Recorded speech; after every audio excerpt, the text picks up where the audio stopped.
northbound I-135, pretty close to the junction with I-235 in South Wichita. Traffic update from 98.7 and 1330 KNSS. In the Accident Recovery Team Traffic Center, I'm Jad Chambers. Weather. We'll see a few clouds this morning, otherwise mostly sunny, breezy, and cooler. After a 65-degree afternoon on Thursday, it's 47 today. Northeast breeze 10 to 20 and gusty. Partly cloudy and 30 tonight, becoming mostly cloudy, breezy, and colder yet. Saturday, the high 39, even colder on Sunday. Morning feels like temperatures in the single digits, and then a high of 30. That's your forecast from Storm Team 12. I'm meteorologist Jake Dunn. Kansas Fan Headquarters, 97.5 and 1240 KFH Wichita, KNSS HD2 Clearwater, and Odyssey Sports Station. Hey Wichita, it's Jacob Albrock. Stay right there for the latest breaking in sports talk. It's Sports Daily, coming up next exclusively on 97.5 and 1240 KFH. Jim Rome here with your Rome Report. Let's play a little word association. I'm going to say a phrase, and then you just blurt out the very first thing that comes to mind. Michigan football. Okay, what's the first thing you thought of? National championship or cheaters, coaching suspensions, an indictment on federal hacking charges, and now the abrupt firing and subsequent arrest of head coach Sharon Moore. Those are the things that most people outside of Ann Arbor think of now when they think of Michigan football. That's how battered that brand is. Now, we are still waiting on the details, but being fired for an inappropriate relationship with a staffer is one thing. Being arrested is entirely another. They are not one and the same, and Moore managed to accomplish both.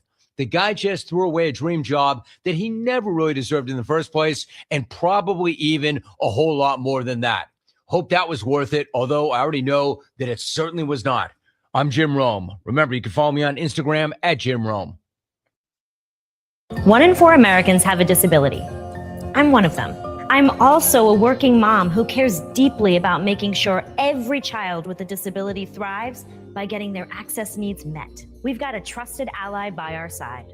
Easter Seals provides children and families the foundation for lifelong success through early learning programs, skills training, and prep for college and career. That's my Easter Seals. Make it yours. Join us at easterseals.com. While retinitis pigmentosa takes Mark's vision, his family gives him hope, whether at the family business or at home with his wife and sons. He knows he's not fighting alone. For 50 years, the Foundation Fighting Blindness has funded research into treatments and cures for blinding retinal diseases, providing hope to people with vision loss. And for Mark, winning the fight means being there for his family. The Foundation Fighting Blindness. Together, we're winning. Help us end blinding diseases at fightingblindness.org.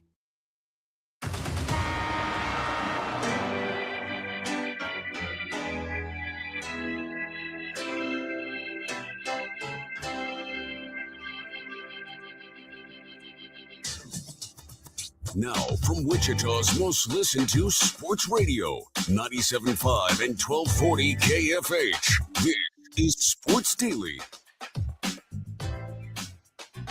Well, hey there, everybody. Welcome into Sports Daily. Jacob Albrock, TJ Cleveland, Max Power producing for us. He's got your KFH hotline at 869-1240. We've got your different ways to get in touch with the program on the video streams, Facebook, YouTube, X. Thanks also for watching us on 12 News Connected. You can also listen to us on the Odyssey app and participate through the little microphone icon. That will get you on with us. You can record a voice message, believe it or not, which is kind of cool. We will do it all for you. We'll get you ready for the sports weekend, both the NFL and the college basketball weekend, finally. We will do that today. We will have the full gang in to make some picks in the next hour. It's all what's on tap, brought to you by the Wichita Brewing Company, now featuring a Christmas cocktail menu. Dazzle your date with the stockings and snowfall, make merry with a mistletoe mint, or gather the girls for a pumped espresso martini. The Christmas cocktail menu now available at Wichita Brewing Company, where groups gather for the holiday season. TJ, stay up late with Thursday night football. How are you this morning? A little bit. Let me tell you, I'm tired of finals week. That's for sure. I feel like I'm getting flashbacks to the summer when, you're just talking about the Royals and that's the only thing you really have to talk about. I feel like I turn on my laptop and I'm like, what the heck are we going to talk about? I feel like we're in the twilight zone. It's the same thing every day this week. There's no basketball to talk about. No basketball, which is a bummer. But we did have Thursday night football. It was a good game. I'll tell you, I didn't make it till the very end. I made it. Games I feel like they're adding commercials to but like all these primetime games feel like they're going a little longer than normal. It was good. What time did it end? I ended like 10:30, didn't it? Yeah, it was. I mean, I called it quits about 10:15, and they had just gotten it to within 28-26 or whatever it was. And I was like, all right, I've had enough. An interesting game though. Tampa, they got you saw him back. Mike Evans is back out there. Chris Godwin's back out there. Bucky Irving's back out there, and they lose it at home to the Falcons. I don't know who's going to win that division. Carolina then moves into first by virtue of not playing yet, but that's going to be an interesting one down the stretch. It's so funny as I was looking at that this morning. Man, I haven't paid any attention to the NFC playoff race. Like, we've been so focused on everything that has to happen in the AFC. And I do. Like, I watch almost every NFL game that's played, whether it be through Red Zone on Sundays or the prime times, whatever. Like, I don't not watch much NFL. And I haven't paid any attention to once the Cowboys kind of faltered out a little bit. It's another interesting playoff race because its bottom seeds only have 4 losses.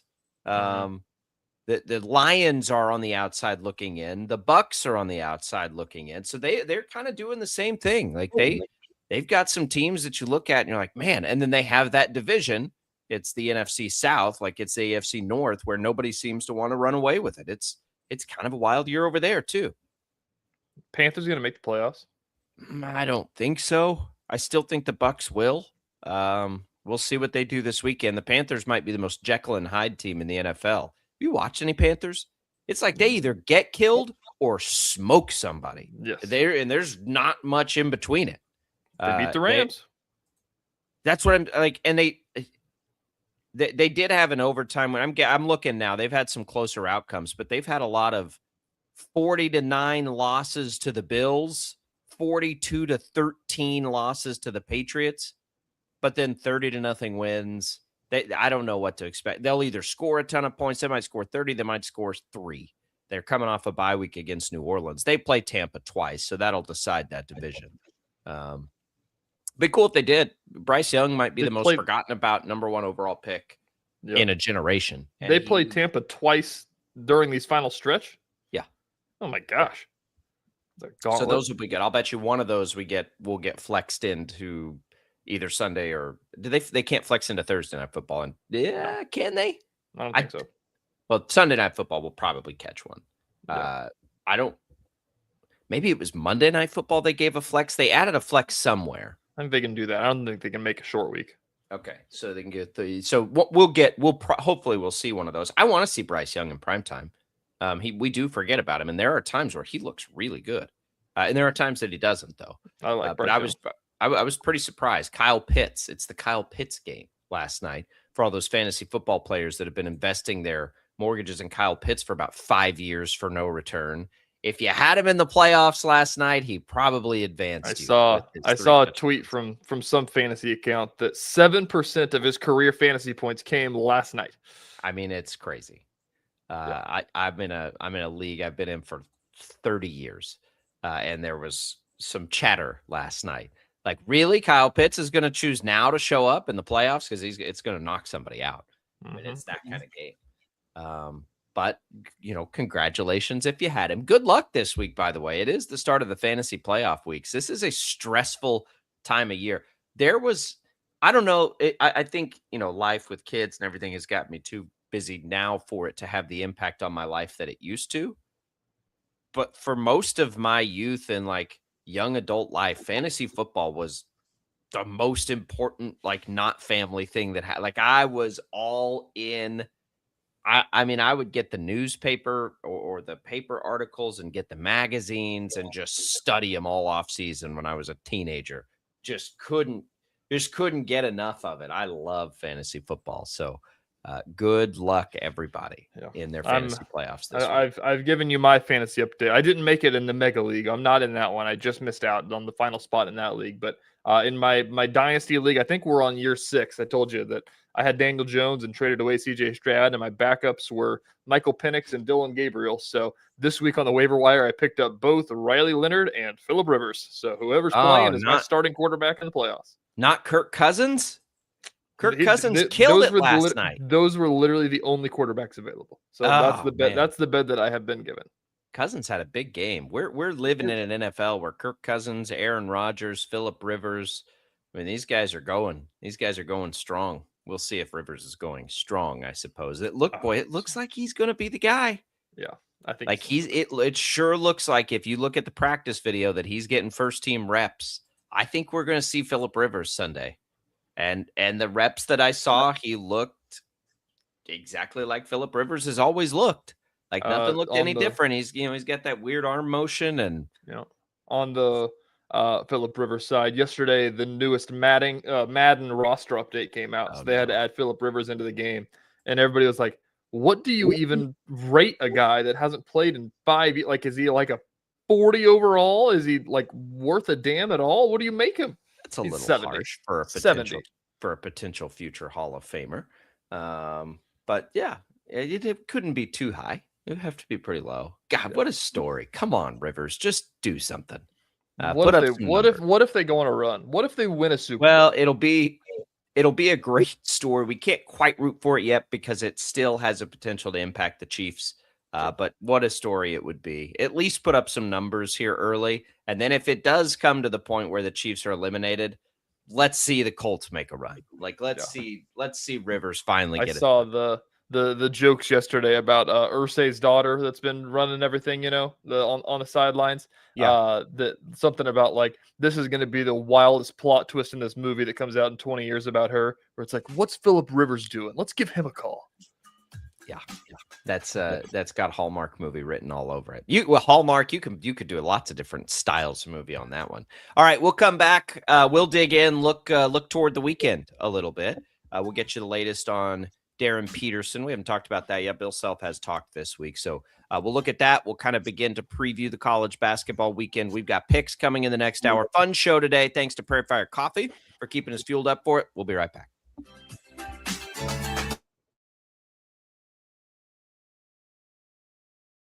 Lightning, hail, tornadoes, flooding. It's the worst of severe weather, and it's coming. Spring brings warmer temperatures, but also dangerous weather conditions. Stay up to date day or night with the Storm Team 12 weather app. You'll get accurate forecasts, so you can plan ahead and stay safe, no matter the weather. Download the Storm Team 12 weather app, brought to you by Stutzman's Greenhouse. The future of television has arrived. Next Gen TV is here with stunning video, movie theater quality sound, enhanced voice clarity, and interactive features, all upgradable for the future. Learn more at watchnextgentv.com.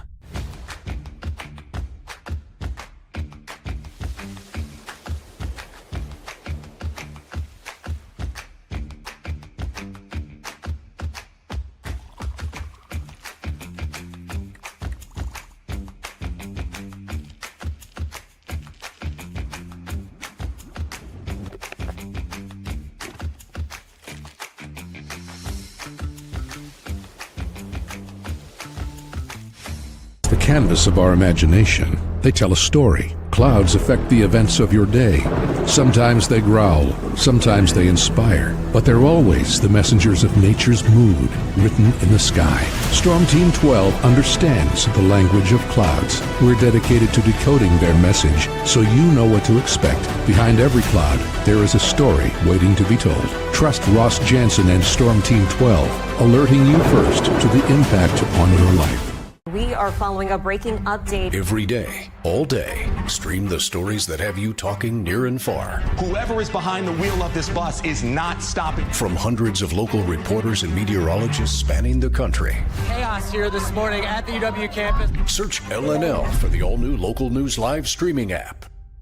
Odyssey is one of the most influential audio and entertainment brands in the nation. You already know Odyssey's iconic local radio brands in Wichita. But did you know Odyssey has the country's best collection of music, news, and sports brands? Odyssey is also a premium podcast creator, major event producer, and digital innovator. Odyssey brings people together across the country and right here in Wichita. Odyssey also delivers meaningful radio and digital audio results. Find out our story and impact at odysseyinc.com/Wichita. Make yourself known now. 831001 in traffic pursuit. Oh my God, here. Investigate TV Plus begins with real people. We investigate stories that impact you and inspire change every day. Something is broken. Real problems. Why are they hiding it? And real solutions. My daughter was dying in front of me. What was your reaction when he said that? Investigate TV Plus, weekdays at 3:30 p.m. on KWCH. Sometimes people tell us, I don't get it, it's just tea. But let me tell you, we are so much more than just tea. With 20 plus flavors of sweet and unsweet iced tea, the possibilities are endless. Come on in and try them all for free to find your favorite or get us on the go for your busy lifestyle. And don't miss happy hour every day. So the next time someone tells you it's just tea, tell them to come by and find out why we say, drink tea, be happy. Jim Rome here, lighting up your afternoons on The Jim Rome Show. Catch me starting at 2 on Wichita's #1 sports radio, Kansas Fan Headquarters, 97.5 and 1240 KFH.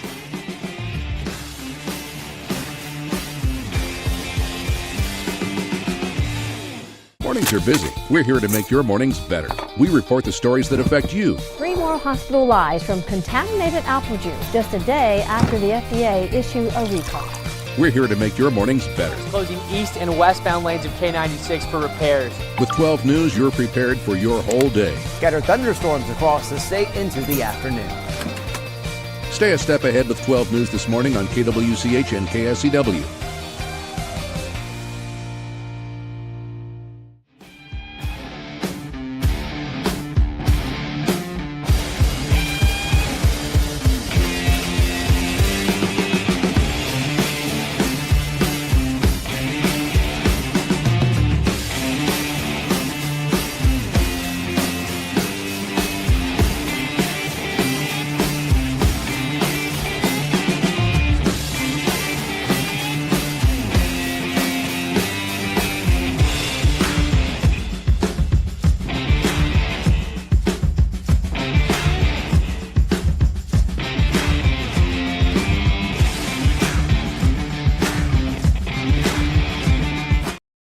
Sports Daily is on KFH.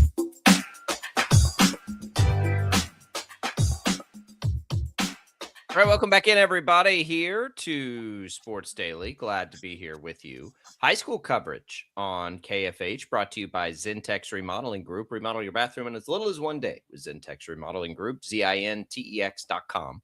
Feels like basketball weather out there today and this weekend. I got to tell you, the timing of our weather, I don't know, forgive me if I've complained about this on the air here, complain about it off the air all the time. As somebody in a business that likes good weather, we have had the most unlucky year with all the weather not being good comes to the weekends. Like, we get this great weather on Wednesdays this year, but man, if it's a Friday, Saturday, or Sunday, that's when stuff's happening. We get this cold snap this weekend. Does feel like basketball season out there. I will say that. TJ and the Catch Kansas crew will have you covered in high school basketball tonight. The first edition of the high school and the winter Catch It Kansas show. So look for that as well. We're following college basketball a great deal. We'll start with KU this weekend. On the road, true road game against NC State. The only, at least as far as I'm aware, TJ, the only real update with Peterson we've gotten this week came on Wednesday when Bill Self essentially said he practiced and he looked fine. So I think that's a good sign right after the minutes. I think people are just really going to have to they're really going to have to just get used to probably, TJ, a minutes restriction for a little while. And maybe for a long while. Like, I don't know that what we're seeing? Like at this point, we're this far into this thing. Are we seeing anything that makes us think he's going to just run wild anytime between now and the end of the season? Like, I think it's going to be slow going. I don't think this is going to happen quickly for him. I think they'll cut him loose. I don't know if it'll be this Saturday. Do what? You think they'll cut him loose like right now? I mean, he's going to play the most minutes he has all year on Saturday, I think. I don't know what he did against North Carolina, I guess, but it'll be comparable to that without I think it was like cramping. 27. I think he could probably get to 30 this week, and then I think it'll probably stay around there, and then he'll get into conference play. And then I think he's going to play 35 minutes a game in conference play. I think it at least has to clear him running down the court, pointing to his leg, saying, "Take me out." Like that just happened still. So I hope it happens too. I just don't know that it's going to happen anytime soon. Like unless there's cramping, which if he has a cramp, he'll come out of the game. But well, that's what I'm saying. Like we haven't seen that would be the reason why. But it's not going to be Bill Self saying, "I don't want to push him past 25." No, I think that's a product of Self's trying to land on the sword with all that. Like if Peterson's cramping, Self would rather people get annoyed with him and wonder why he's doing it than to be wondering about like, is he helped? Like, is he going to be able to go? So I think that's all just a little game for Bill Self, but it to me, like on the road, NC State, I personally, I don't expect him to play more than 20 or 25 minutes. He just came out of the last game he played with what sure looked like something, right? He was pointing to his leg, doing whatever, whether he was sick or not. I don't know that this is going to be the one for him, but that's, it doesn't matter. I'm not terribly concerned about that as far as their chances to win. 20 or 25 minutes of him, the way they can play defense and do some other things should be enough. NC State this year, 28 in KenPom. It is a true road game. So it's like a quad one game here. It's not going to be easy by any means. This should be a really good test.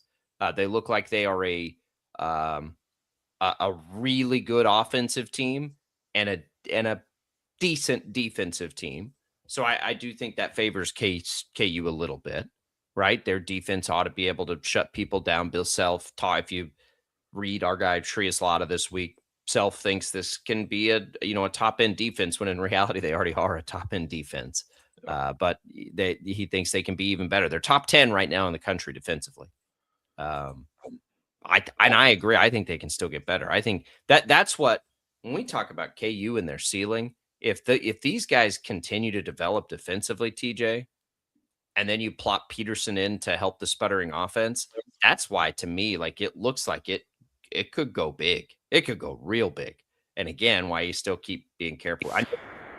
But if Peterson's not 100%, and he just sure didn't look 100% the last time we saw him, just keep taking it slow. I got no problem with it. Yeah, I don't know what they're gonna do, but I think that I don't think that Bill Self is going to he's gonna play it safe right now, but I don't think once we get into conference play, I don't think that Bill Self is the kind of guy to be March Madness is the important stuff, which he'll say that, but he's not going to reflect it in the fact of we're just gonna play Darren 25 minutes a game and keep him on ice until we get to that point. Because no, I don't think he will either. And I agree. Like if he was ready to go, Bill Self will turn him loose. I don't think he's ready to go. That's what I'm saying. Like I think he's not there yet. The last time they tried to put him out, he had to call himself out of the game. Yep. So I certainly don't think he's ready to be pushed to the limit by the coaches. And it's been again, it's been okay. I don't have a problem with any of it. It's an injury. That sucks. You got to deal with it. It's unfortunate. I know as fans, we want more than that, but the dude's hurt and he's been hurt and they've been able to play through it. And if right now, while they're, getting him back at 100%, at some point, he can give them 20 to 25 minutes a game, I think you take that because that should be enough to win a lot of these games. Right now in the Big 12, by the way, you have 6 teams in the top 20. 6 teams in the top 20. 30% of the top 20 is coming from the Big 12 right now. The league looks outstanding. We know Iowa State, Houston are going to be good. Arizona looks like they're going to be great. BYU has DeBanson, has the kind of the same thing as KU. And then I don't know about Texas Tech yet. I have no idea. I haven't seen them play, but they're up there as far as KenPom goes. And I say top 20. I'm talking top 20 KenPom, not AP top 25. Sorry, I should have specified that. But the metrics love the league this year. It's going to be a tough league. It's going to be a really tough league. If you think about that, how many teams are going to get in out of the Big 12? It's usually 7, 8. Could it be 9? But if you thought of it that way, and I'll use this to transition to K-State, 6 teams right now in the top 20 of the KenPom. So that means you start at 7 if you're a team like K-State, who is much further down the list. K-State all the way down, if you're looking at KenPom, all the way down at 79, which would be, by the way, second to last in the Big 12 in KenPom right now. K-State's they've got to remind us, TJ, of why we were excited about them, because it has fallen fast and hard, and they get to go on the road and they get to play a team that is historically, based on that, going to be a difficult win. A team, by the way, that's ahead of them in the KenPom. Yep. Everyone, I know we want to talk about Creighton having a down year, but they're having a better year than K-State. It's a big spot for them. If they can win that, you kind of feel like the ship will righten itself out a little bit. So. If they lose, I still think it's okay. It's a tough spot to go get a win. If they lose by 20 like they did in Indiana, then it's like, so we don't need to watch this team in February and January, do we? Like, no, you don't. Well, so. I think that's the trickiest thing about them. Like, the best version of K-State we've seen this year is good enough to make the tournament, for sure. The worst version of K-State we've seen this year could finish last in the league. Yep. So how does Jerome Tang go find some middle ground on that? And what does the middle ground look like? That's what I want to know. And it's hard because we're deceived a little bit by the last time we saw them play, right? The last time we saw them play, they played one of the literal worst teams in the country at any level. The worst team in the country. Did they fall all the way down to the bottom after that loss? Yeah, they weren't coming in, but that doesn't surprise me that they are now after losing by 60. But you had 4 losses before that. The Nebraska loss, good loss. Nebraska was good. Like, I watched almost all of that game. That I didn't feel bad about that loss. Then you watched Indiana, and you're like, all right, Indiana's pretty good. That's a road game, okay. And then it got to Bowling Green and Seton Hall, and you're just like, I don't know what I'm looking at anymore. Like, what are we watching here? So that's the thing. If you get closer to what you saw against Nebraska, I think you'll be fine if that's your bad game. And it wasn't even a bad game, but man, you can't. The Bowling Green game, like, you can't have that in the Big 12. You'll get run out of the gym. Nope. I agree. It just depends on. And it's not even the same things. Like, we used to be able to like hang our hat on the fact of like K-State is not good at defense, but they're pretty good at offense. Like, then you watch the Bowling Green game and you're like, I don't know what they're that good at. Like, they weren't good at anything in that game. Exactly. That's what I'm saying. Like, if they can just go to Creighton and score 90 points, like you'll get the juice back. That's all. Like, that's fine. Give up 100. I don't care. Just score 90 and just find something that works. Yeah. We'll see. I'm pretty excited actually for that game, just to kind of see, right? Could they, please don't do this, K-State. Like, please don't do this. This is your home of Wildcat sports. Like, don't do this again. You've got PJ Haggerty there.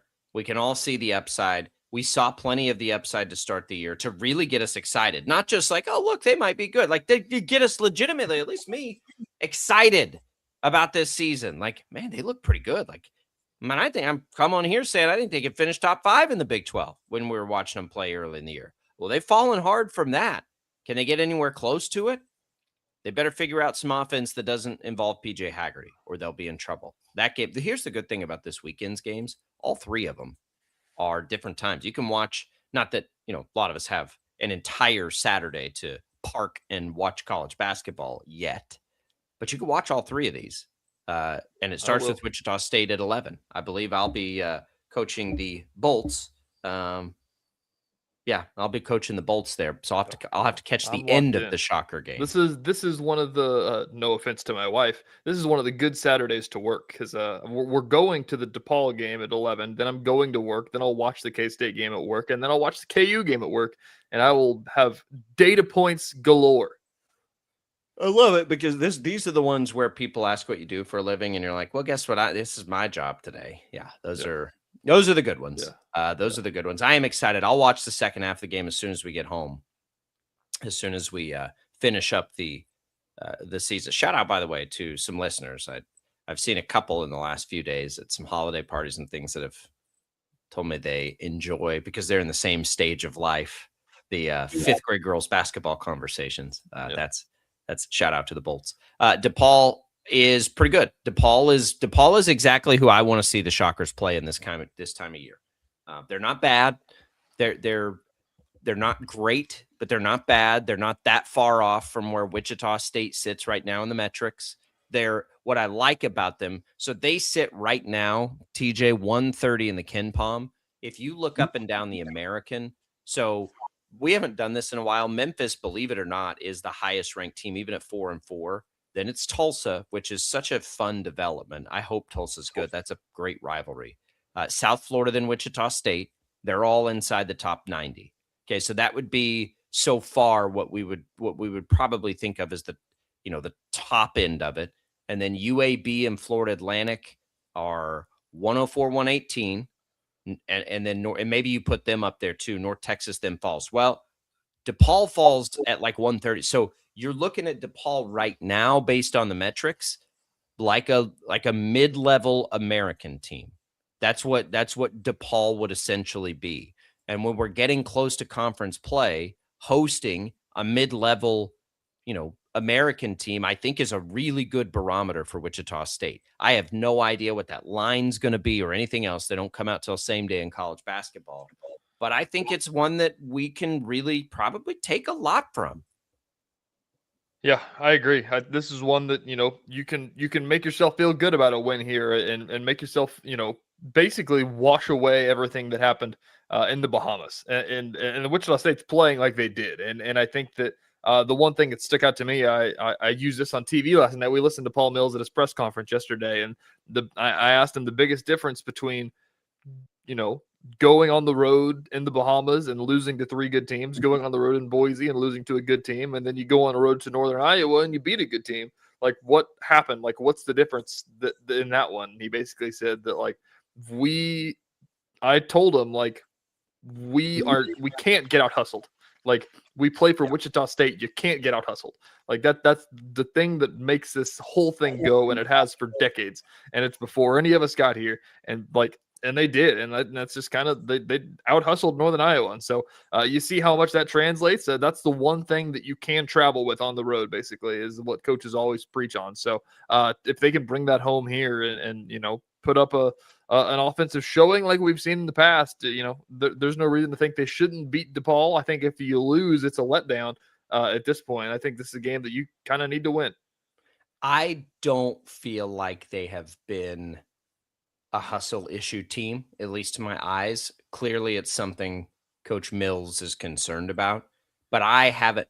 I think the thing that has killed them is when their bad stretches snowball, and it's happened in every game almost. Like all those, it's like one like really good half, and one where they have these stretches where it unravels. And I don't watch it and I'm like, man, they just need to hustle, because we've seen that problem before, right? That even at Wichita State, even in the Paul Mills era, I haven't gotten that impression from this group.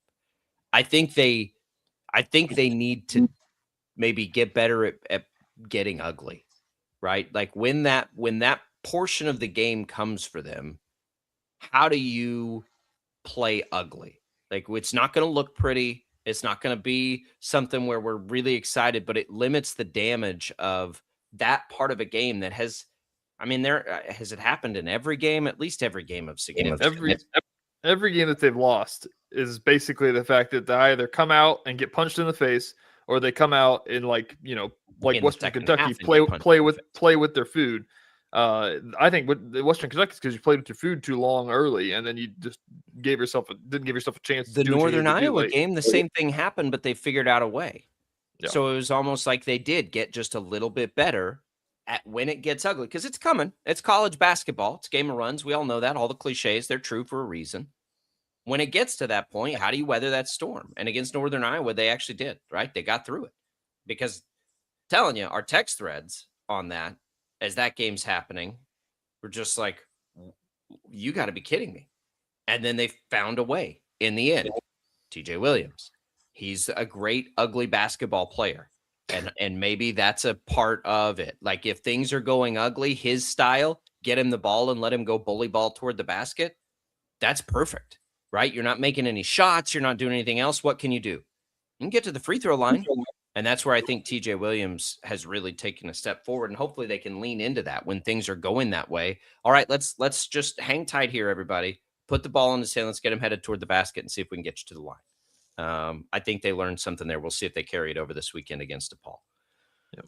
All three games, you'll be able to watch them. You'll hear the Shockers over on KEYN here with us. You'll hear K-State here on KFH, both Shocker and Wildcat Athletics with our Odyssey family of networks. Looking forward to it. It has been too long. Finals week has been a pain in the butt. Still to come on the show, we will make picks in the next hour. Odyssey teaming up with the Kansas Humane Society for the 12 Strays of Christmas.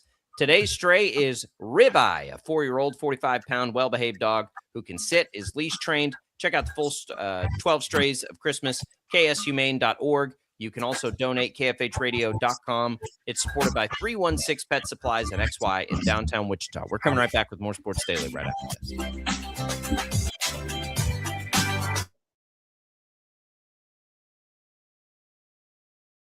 Lightning, hail, tornadoes, flooding.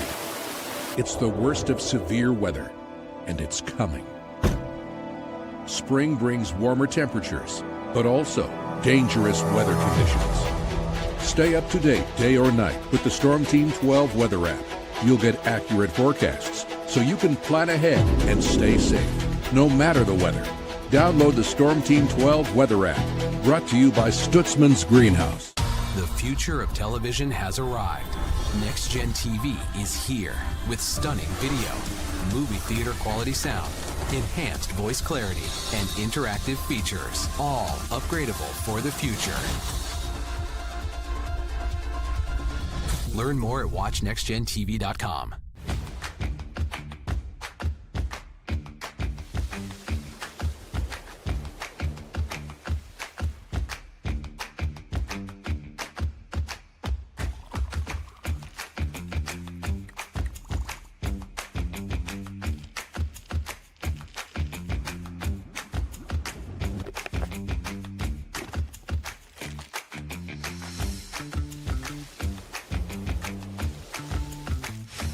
The canvas of our imagination. They tell a story. Clouds affect the events of your day.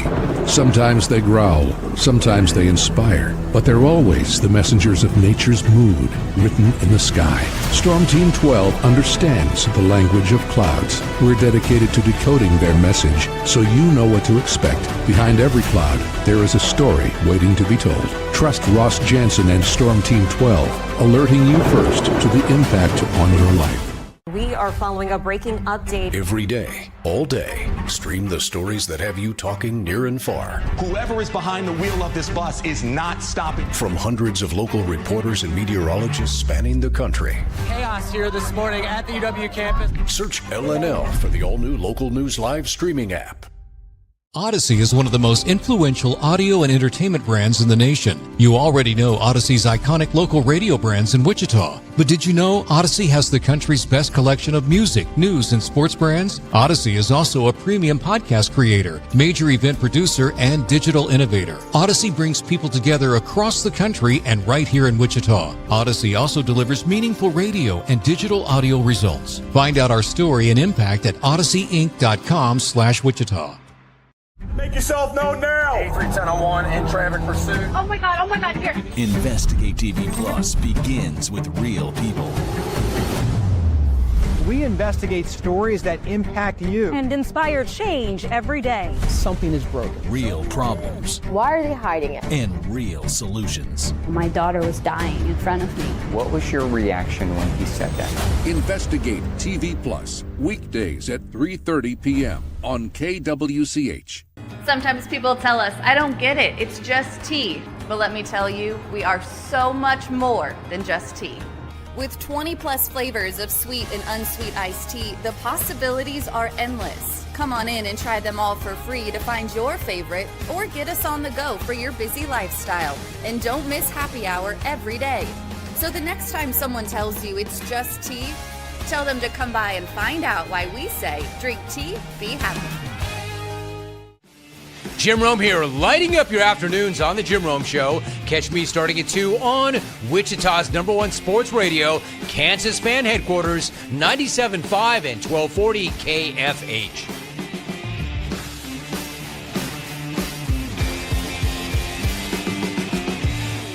Mornings are busy. We're here to make your mornings better. We report the stories that affect you. 3 more hospital lies from contaminated apple juice just a day after the FDA issued a recall. We're here to make your mornings better. Closing east and westbound lanes of K96 for repairs. With 12 News, you're prepared for your whole day. Scattered thunderstorms across the state into the afternoon. Stay a step ahead with 12 News this morning on KWCH and KSCW.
Welcome back in, everybody, here to KFH. Glad to be here with you. You've got Wildcat basketball talk tonight right here on KFH. Tune in at 6:30 to 97.5, 1240 for the Jerome Tang Coaches Show, or listen online at kfhradio.com.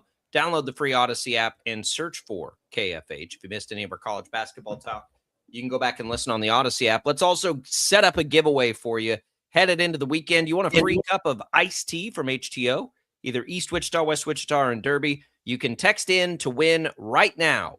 All you got to do is text the keyword T to the short code 20357. You can enter once per day. Message and data rates apply. While you're in, look for those Christmas gifts, gift cards, gift sets, drinkware, merchandise. It's all there for you at HTO. Grab a free cup of tea on us here at Sports Daily. All right, TJ, we come back in here. Big day of movement for Colin Klein and the K-State coaching staff. We know he will be with basically an entirely new crew. I mean, other than maybe some assistant coaches here and there, all the major coaches will be out, right? Am I missing anybody? But, I know, offensive, defensive coordinators will be different. We know now there is a special teams coordinator that is different. And down the list, he's got a full staff to hire. Yeah, there's a couple position coaches that were retained. Most of the recruiting staff was retained, but as for the coordinators and stuff like that, there will be a new offensive coordinator and a new defensive coordinator and a new special teams coordinator and running backs, wide receivers, cornerbacks. Everybody basically is brand new except for a couple. So that's a big deal. I know that's what we've talked about. I know is the fact of like you're a coach that has to hire everybody and recruit a team and coach Texas A&M all within the span of the next month, basically. Like, and I can't imagine first-time head coach next year with no familiarity, basically anywhere. Yeah, that's tricky. Right? I kind of had hoped that he could somehow find a way that Clanderman would stay.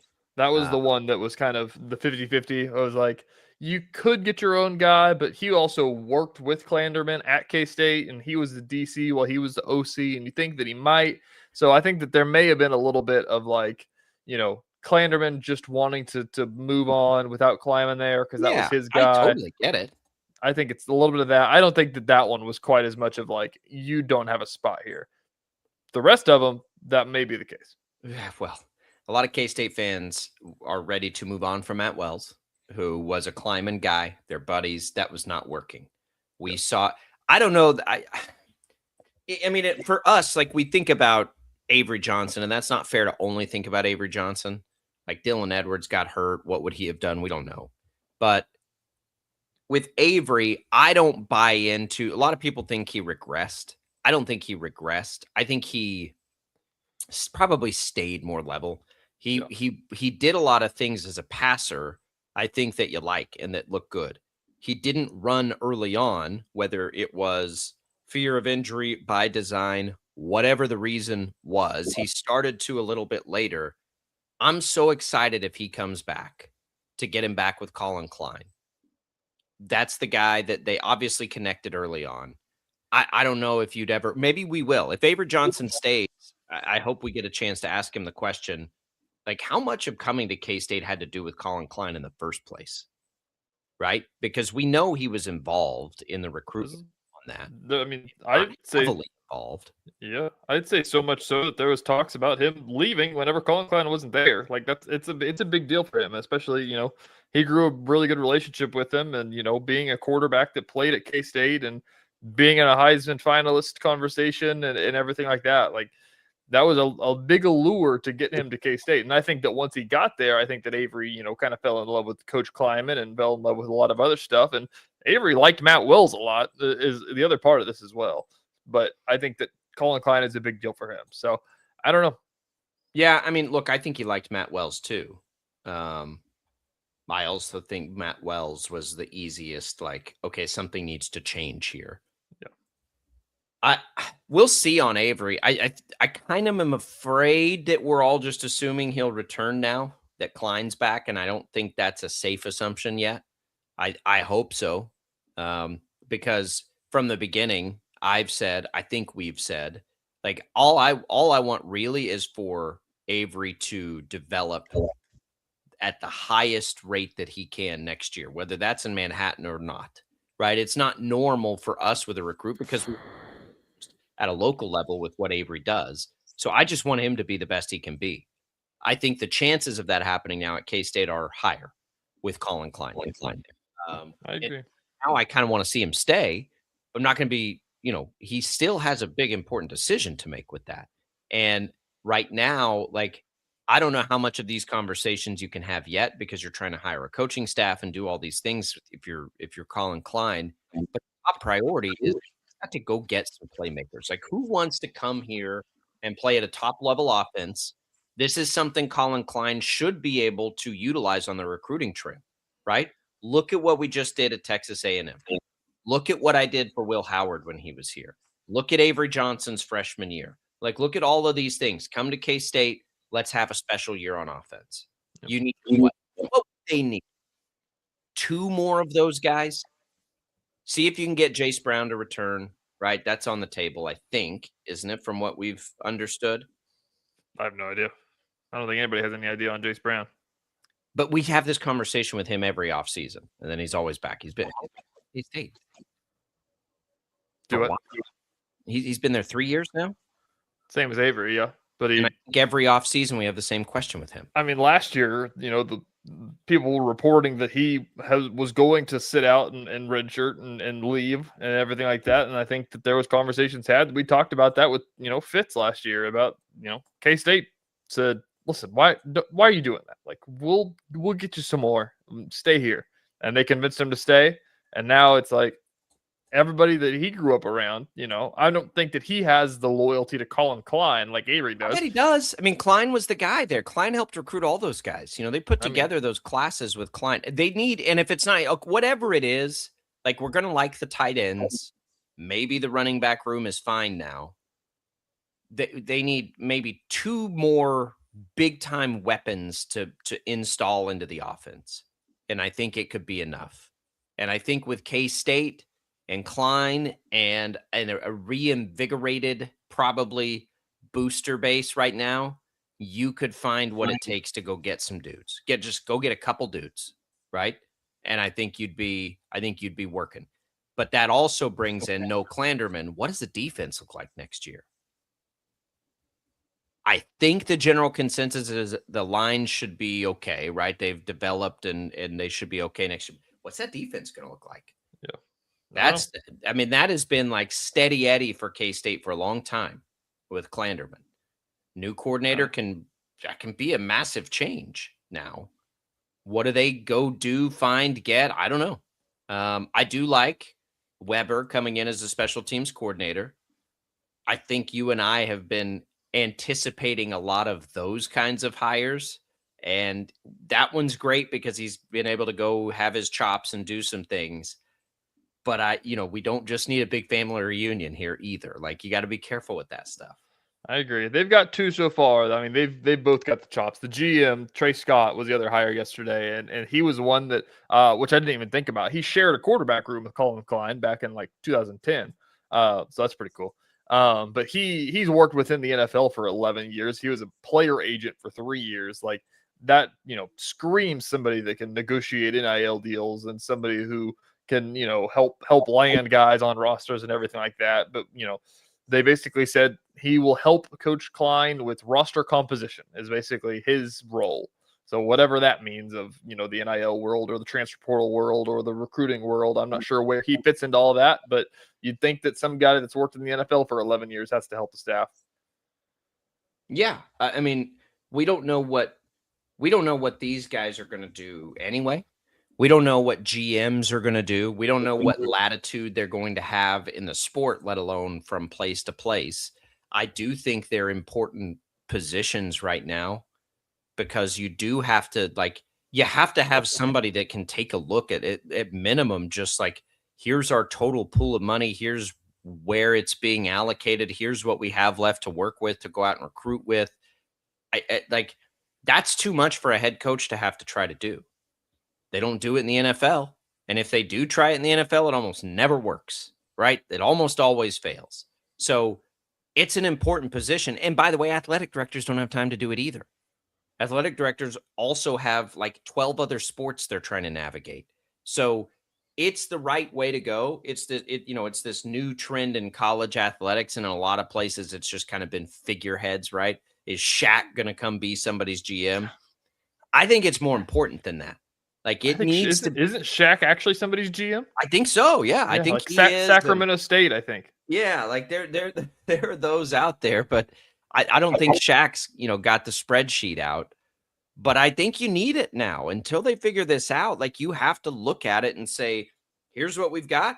Here's what we can spend. Here's how we allocate it. You've got XYZ to go out on the recruiting trail to promise, and Colin Klein's got to be able to say, hey, I think I got a kid. How do I close the deal? And new GM, what's his name? Trey Scott. He's got to be able to get on the phone and say, you got this much money. Go get him. Go finish it off. It's basically teams have those roles to, like, more so the coach doesn't get caught up in NIL money, because like you don't want the coach thinking about things about like, well, I paid this kid this much money, so I need to play him more. A lot of the time, like Bill Self will tell you, they don't really do this. They don't have a GM, but like he lets somebody else kind of take care of that part of it, I believe, unless I'm mistaken here. But a lot of coaches will say this of like, I don't know what my players make. Like, I know that guy is probably paid handsomely, but like, I don't want to know how much they make, because if I take him out of a game, I don't want to sit there and think about, I just benched $2 million.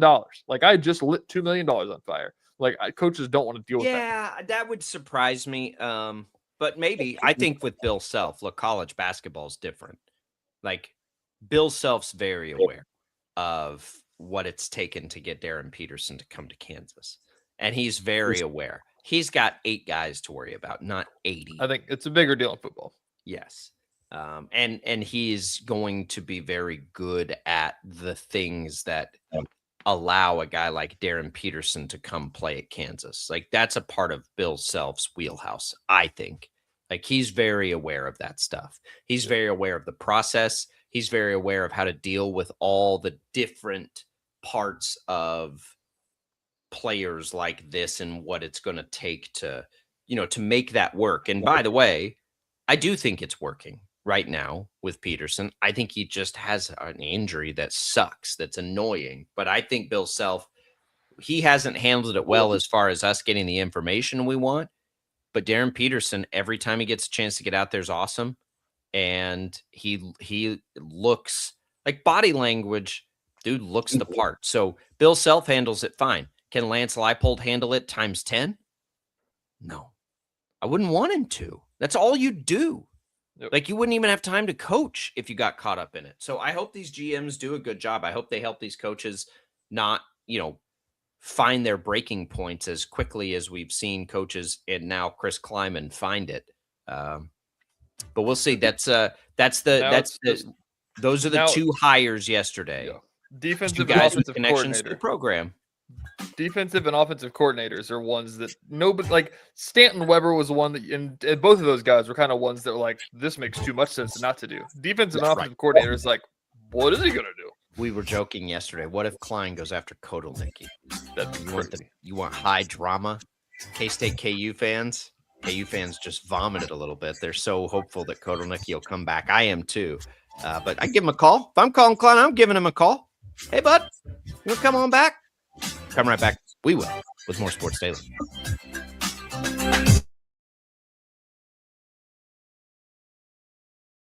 Lightning, hail, tornadoes, flooding.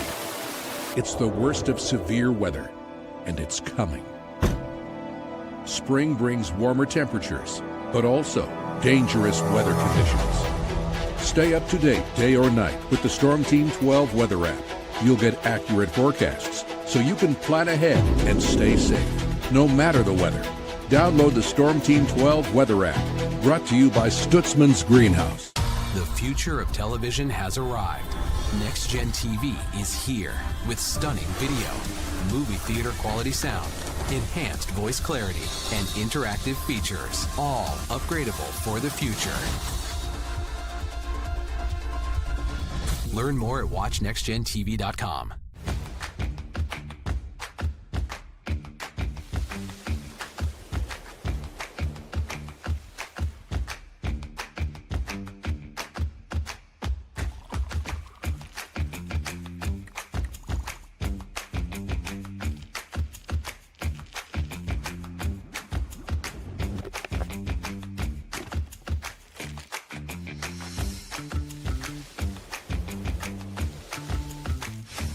Canvas of our imagination. They tell a story. Clouds affect the events of your day.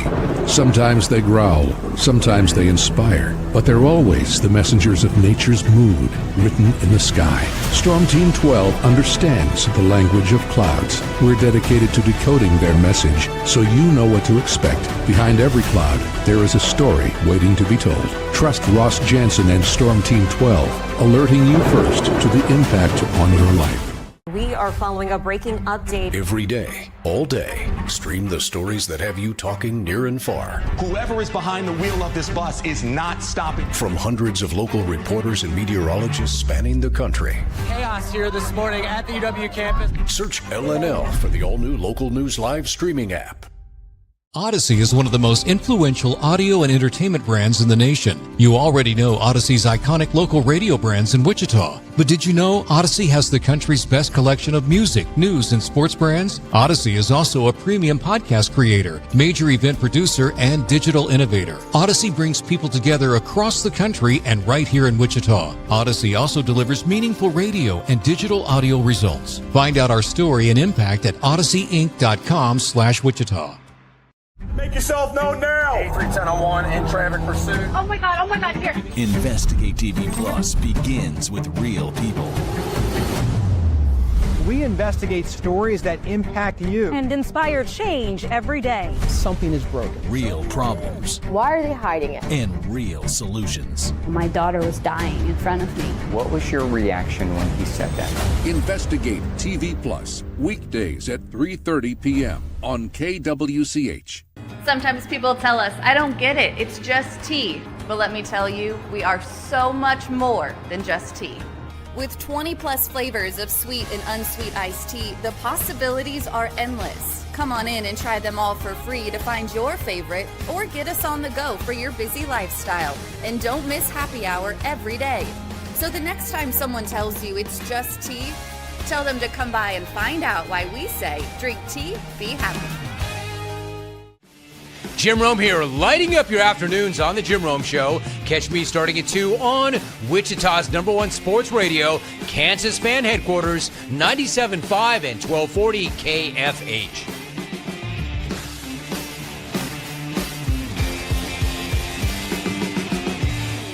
Mornings are busy. We're here to make your mornings better.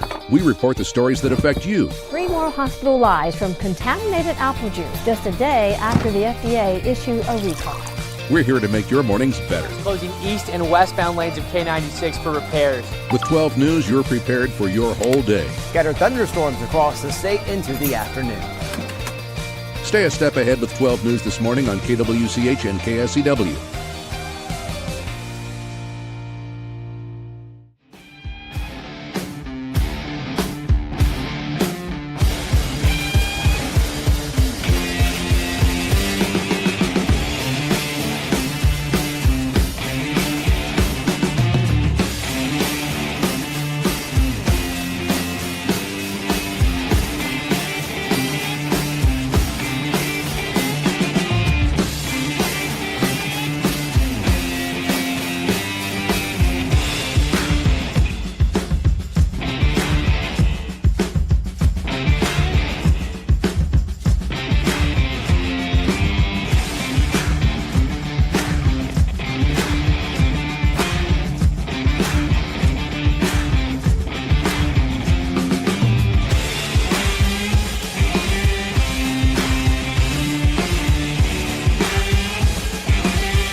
Now, from Wichita's most listened to sports radio, 97.5 and 1240 KFH. This is Sports Daily. All right, welcome back in, everybody, to Sports Daily. Another hour here. We'll make some picks in a few minutes with the fellas. Should be fun. We've got football picks coming for you. I'll just keep chugging away here, getting you ready for a full football weekend as well. We'll discuss Chiefs Chargers a little more in depth. It's all what's on tap, brought to you by the Wichita Brewing Company, now pouring the brand new seasonal Bach Lager. Bach, yeah. Cold beer that'll give you a warm feeling. Bach Lager available at all 3 WBC brew pubs, east near Central and Woodlawn, west at 13th and Tyler, historic Delano at Handley. Wichita Brewing Company, pizza and beer made here. TJ, you sent me Todd Bowles' comments last night. Good stuff. Dropping some F-bombs and just really getting after it in the post game. Always appreciate that. Those uniforms last night. They needed both. That's one of the best. It's one of the best. The Falcons version of that uniform, also one of my classic. They need to change too. And the thing is, both teams have evolved into good uniforms. I don't dislike either of what they have. The Buccaneers are. Buccaneers used to have some of the worst jerseys in football. They were awful. You're talking about the ones they wore last night? No.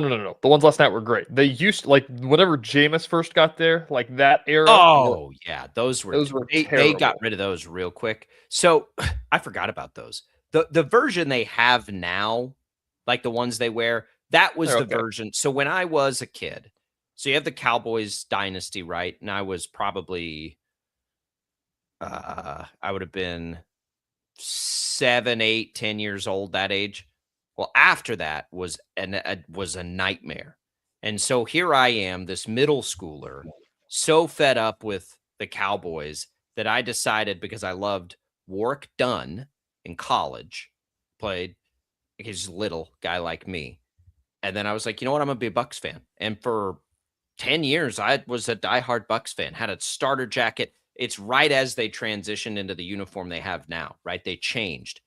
But, man, I got to tell you, those throwbacks, the creamsicle, they need to lean into it more. It's hard. I would say you could make it your all-the-time uniform, and it'd be just fine. It would. But I also think they've built and won 2 Super Bowls with these others, and it also has now a ton of this history.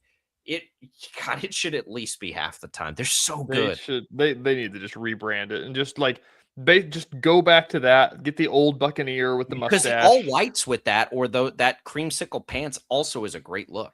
They need to just rebrand, make some white jerseys that have, creamsicle as their main color. Get some they can have a red jersey still, like they can do all this stuff. Like they need to do that. The Falcons need to and the Falcons jerseys are basically just a different helmet. That's the only thing that's different about theirs. Yeah, But they red went back helmet, to that. Yeah. the red helmet is very cool. They need to just make a white jersey to wear with the red helmet, and that just be their road jerseys. The Seahawks, for that matter, need to go back to their royal blue jerseys. Yes, please. Yes, like Seahawks were always one of my favorite. There's uniforms. so many that can just go backwards and have the perfect jerseys. And the NFL is, I don't always think that way. Like uniform evolutions get better over time, but I am a classic uniform person. But like, for instance, the different variations on the classics where it's just, that's why I don't mind the Falcons new ones now versus like the Michael Vick later on Falcons with like, that kind of looked like the bad Bucks uniforms.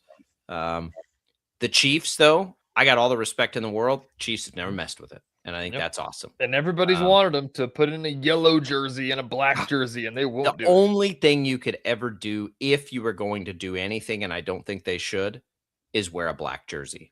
That's it. Yeah. But they're going to. They're going to get the I can't remember what they're called. The rivalries, NFL rivalries or whatever because like the Cardinals desert jersey they wore. Mm-hmm. Remember that? That was one of them. And only like 6 or 7 teams got it this time around. But it's going to roll out for the rest of the league. The Chiefs are going to get one. They're going to have to wear an alternate uniform for the first time in ever. And so, are they the only ones left? So who would not have messed around with anything? The Raiders, the Chiefs. I mean, Cowboys, kind of. The Cowboys have their Thanksgiving jersey. Yeah, the Cowboys. Because even like Green Bay has worn some alternates over the years. Even the Steelers have worn some alternates over the years. Not even that. I'm like their primary jersey. Like Packers haven't changed. The Packers have gone so far as to not change. I don't know if you know this or not. I don't know how big of a jersey sicko you are. I love uniform talk. They haven't evolved. So like a Chiefs jersey looks different than a Packers jersey, like the stitching of it, because the Packers still use their manufacturer that used to make the Reebok jerseys that is in Wisconsin. And so their jerseys aren't like the perfect dry fit. Like they still have like the stitching here and they're the mesh with the holes in them, like the old Reebok jerseys. So if you ever watch Packers game, they look different than everybody else because they won't change. I mean, I love that stuff. I love that kind of thing.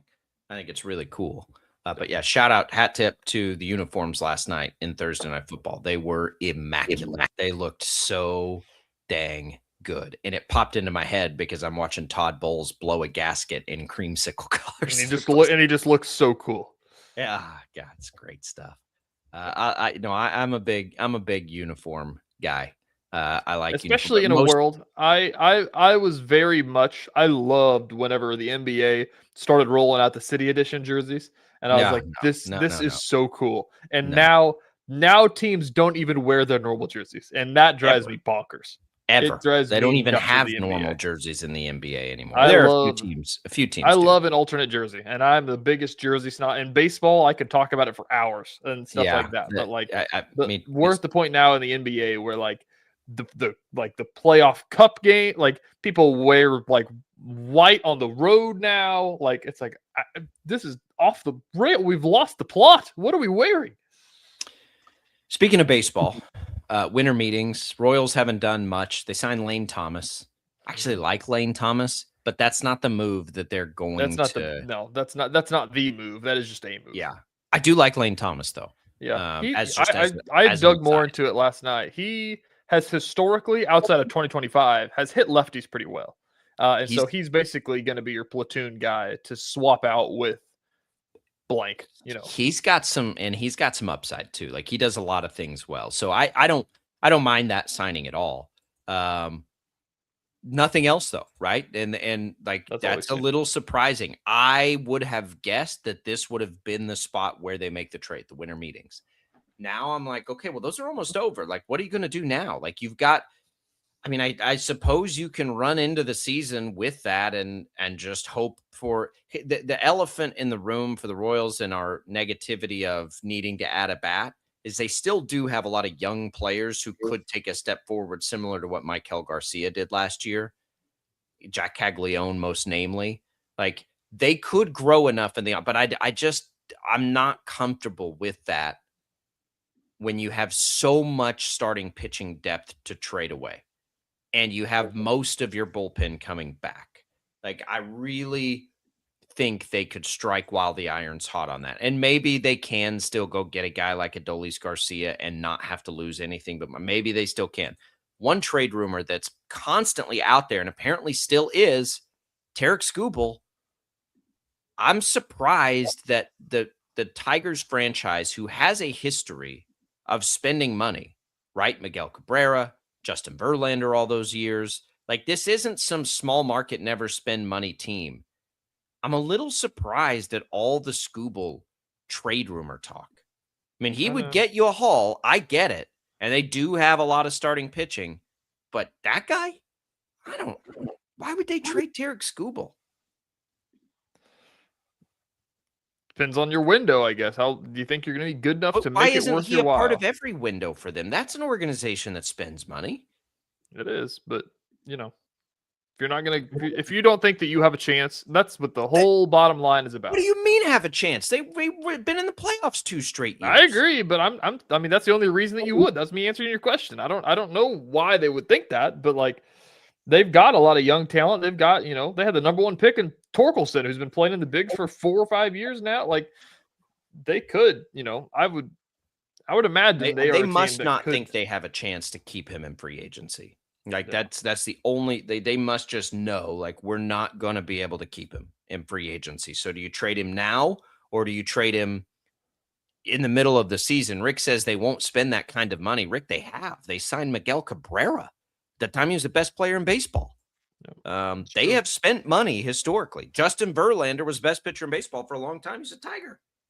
So why now? Why do you draw the line at Tarek Skubal? That's what I can't figure out, right? Like, what is it about that? And maybe it's just that they feel like the haul is really big, but good luck.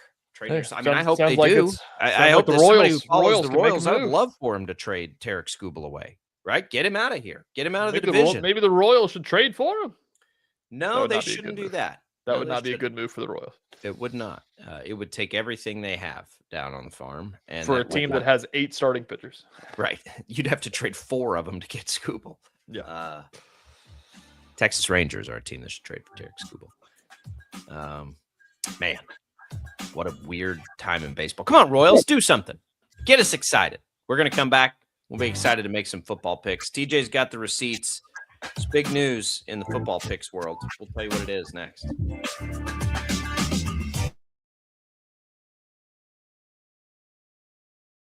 Lightning, hail, tornadoes, flooding. It's the worst of severe weather, and it's coming. Spring brings warmer temperatures, but also dangerous weather conditions. Stay up to date day or night with the Storm Team 12 weather app. You'll get accurate forecasts, so you can plan ahead and stay safe, no matter the weather. Download the Storm Team 12 weather app, brought to you by Stutzman's Greenhouse.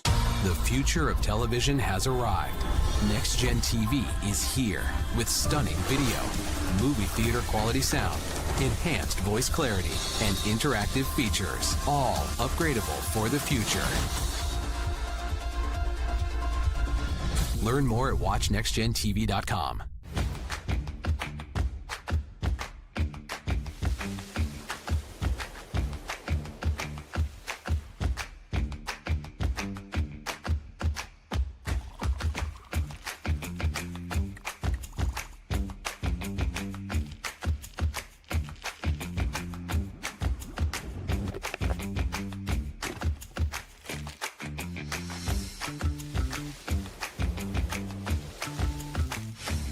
Canvas of our imagination. They tell a story. Clouds affect the events of your day.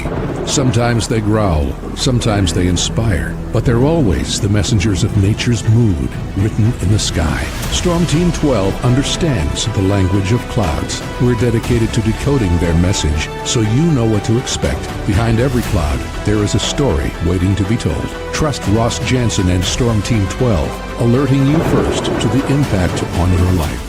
We are following a breaking update. Every day, all day, stream the stories that have you talking near and far. Whoever is behind the wheel of this bus is not stopping. From hundreds of local reporters and meteorologists spanning the country. Chaos here this morning at the UW campus. Search LNL for the all-new Local News Live streaming app. Odyssey is one of the most influential audio and entertainment brands in the nation. You already know Odyssey's iconic local radio brands in Wichita. But did you know Odyssey has the country's best collection of music, news, and sports brands? Odyssey is also a premium podcast creator, major event producer, and digital innovator. Odyssey brings people together across the country and right here in Wichita. Odyssey also delivers meaningful radio and digital audio results. Find out our story and impact at odysseyinc.com/Wichita. Make yourself known now. 83101 in traffic pursuit. Oh my God, here. Investigate TV Plus begins with real people. We investigate stories that impact you and inspire change every day. Something is broken. Real problems. Why are they hiding it? And real solutions. My daughter was dying in front of me. What was your reaction when he said that?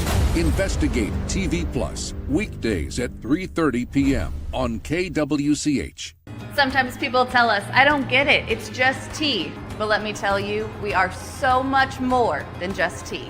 With 20 plus flavors of sweet and unsweet iced tea, the possibilities are endless. Come on in and try them all for free to find your favorite or get us on the go for your busy lifestyle. And don't miss happy hour every day. So the next time someone tells you it's just tea, tell them to come by and find out why we say, drink tea, be happy. Jim Rome here, lighting up your afternoons on The Jim Rome Show. Catch me starting at 2 on Wichita's #1 sports radio, Kansas Fan Headquarters, 97.5 and 1240 KFH.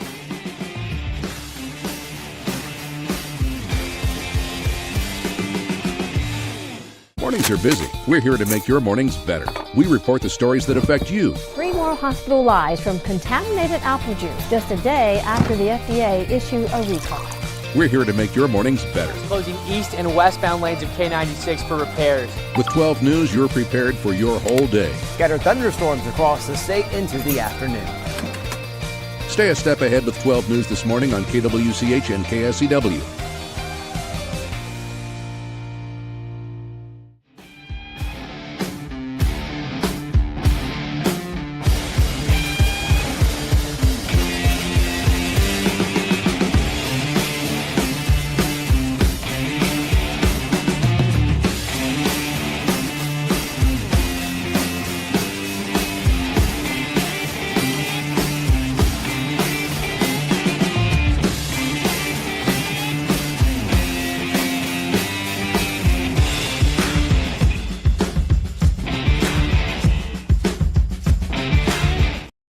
KFH.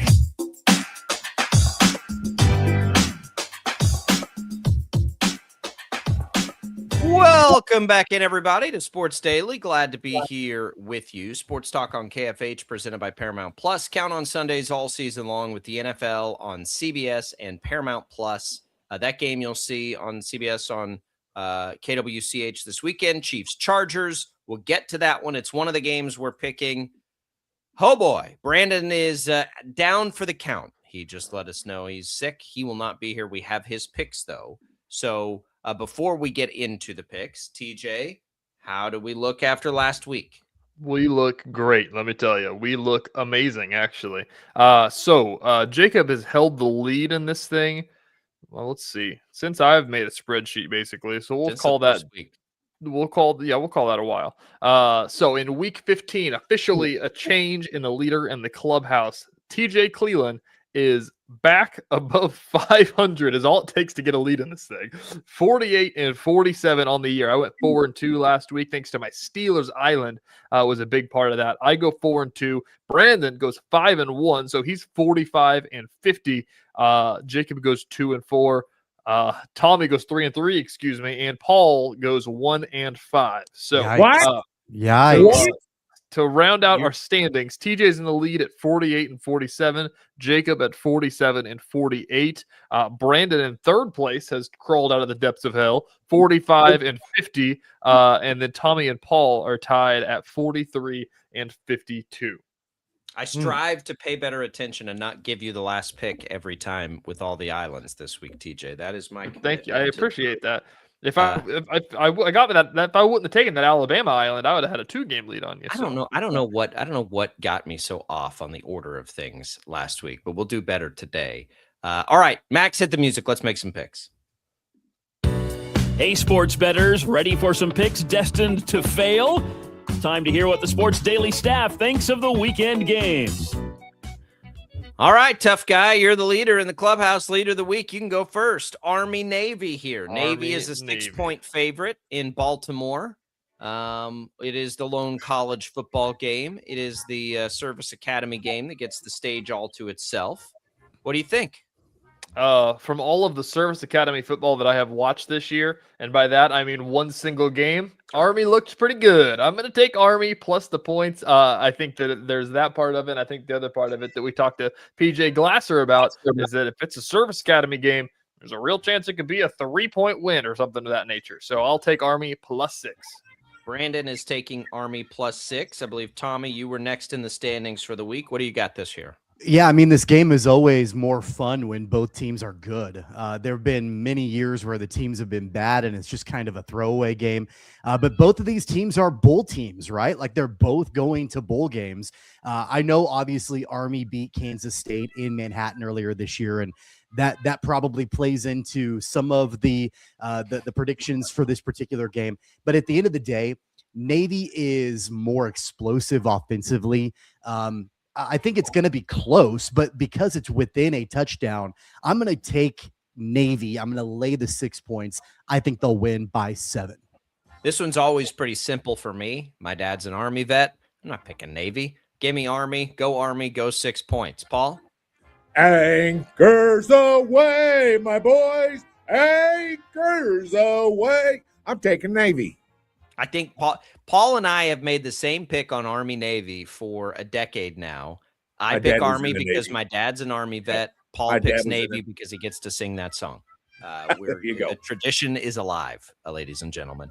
All right, let's go to the NFL now. That's the only college football game we have. So we'll get right into one that has, believe it or not, some playoff implications when you're talking about Baltimore. The Ravens are 2.5-point favorites on the road.